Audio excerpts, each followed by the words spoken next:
ఆలోచన బాగుంటే చాలు, ఫీలింగ్ ఉంటే చాలు. సుప్రియ గారు హాయ్ అండి. యాక్చువల్లీ ఈ సెట్కి వచ్చినప్పటి నుంచి కూడా ఆ సాంగ్ ప్లే అవుతూనే ఉంది లూప్ మోడ్లో. అండ్ టీజర్ కట్లో కూడా బాగా వైరల్ అయింది ఆ సాంగ్. రీసెంట్గా కోటి గారు మాట్లాడుతూ మమ్మల్ని అడగలేదు, అసలు పర్మిషన్ తీసుకుని ఉంటే బాగుండేది కదా అని ఒక చిన్న వ్యక్తం చేశారు ఆయన బాధని. ఏమంటారు? సో దాని తర్వాత వెళ్ళి నేను ఆయన కలిసానండి. అండ్ మేము కొద్దిసేపు నవ్వుకున్నాం. ఎందుకంటే యాక్చువల్లీ ఆదిత్య వాళ్ళది ఈ పాట, ఈ ఆల్బమ్ అంతా ఆదిత్య వాళ్ళది. సో మేము అనుకున్న ఎన్ఓసీలు, అవసరమైన పర్మిషన్స్ తెచ్చుకున్నాము.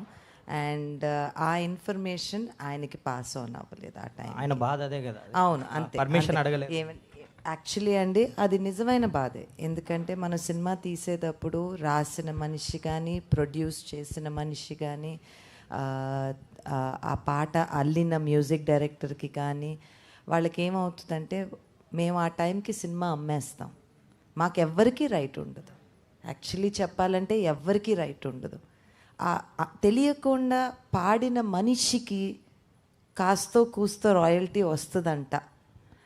బట్ అది ఎప్పటికన్నా ఇప్పుడు మేము చేసే కొన్ని ధర్నాల్లోనో లేకపోతే ఇట్ ఈస్ ట్రూ, ఆల్ ఆర్టిస్ట్కి ఆ పుట్టుకతో ఆ ఆలోచన ఎక్కడ వచ్చిందో, that story idea, the song idea ఇండియాలో ఐ జస్ట్ థింక్ అండి, ఆయన మనోభావన కరెక్టే, ఆయన అనుకున్నది కరెక్టే.